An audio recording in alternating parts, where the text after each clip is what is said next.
Сәлем достар, сіздермен бірге мен Мадина Рүстемқызы. Қырық қыз көне тарихи табиғи ескерткіш.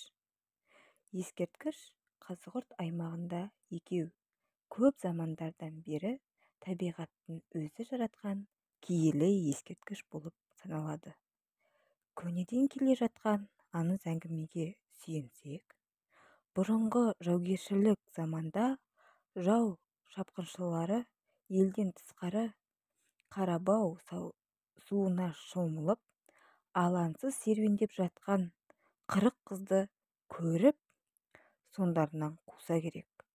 Сонда қыздар Құдайға, елімді, жерімді жауға таптатқанша, мына жауды да бізді де тасқа айналдыр деп жалбарынған екен, дейді. Қыздардың тілегі қабыл болып, жау әскері қара тасқа айналады.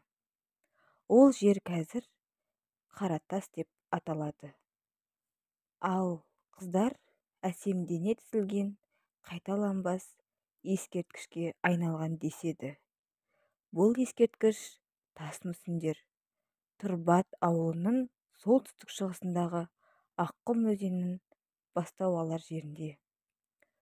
Ауылдан 5-6 шақырым жердегі сарқырама жардың қасында 40 қыз деп аталатын екінші тас мүсіндер өгем қойнауына түсе беріс жерде Қазығұрт тауының шығыс мойнында, оңтүстік шығысында 4-5 шақырымдай қашықтықта орналасқан.